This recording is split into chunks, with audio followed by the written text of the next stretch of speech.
Terendus Rusia akan melakukan kerjasama dengan Cina untuk melawan negara Barat. Kerjasama ini dibuktikan lantaran Rusia mengerahkan pesawat pengebom strategis ke wilayah udara Asia Pasifik. Hal serupa pun telah dilakukan oleh Cina. Pernyataan tersebut disampaikan oleh Kementerian Pertahanan Rusia. Dilaporkan tentara Rusia tengah menerjunkan sejumlah pesawat tempur strategis termasuk Tu-95MS milik Moskow. Sementara China mengerahkan jet pembom strategis yakni H-6K. Dalam laporan yang dirilis Kementerian Pertahanan Rusia, patroli udara antara China dan Rusia digelar dengan menggunakan pesawat pengebom selama 8 jam. Kegiatan tersebut dilakukan di atas perairan Pasifik Barat, tepatnya di Laut Jepang dan Laut Cina Timur.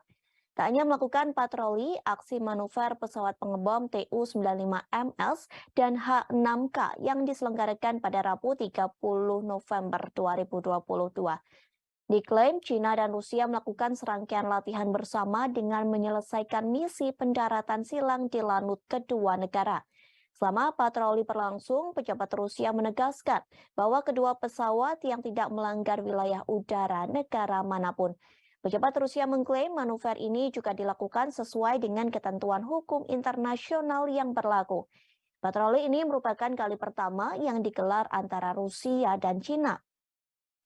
Meskipun Rusia menyebut bahwa kerjasama ini dilakukan sebagai bagian dari rencana kongsi militer 202.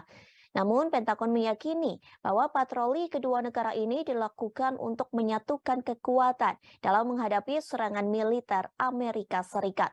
Pasalnya, hubungan ketiga negara tersebut sedang menegang.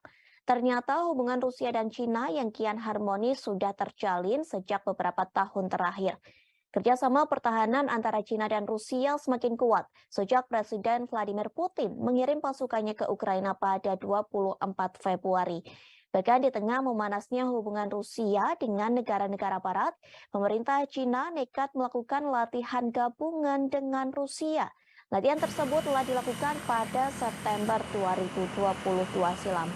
Dalam latihan tersebut, China mengirim lebih dari 2.000 tentara bersama dengan lebih dari 300 kendaraan militer dan 21 pesawat tempur serta 3 kapal perang lainnya.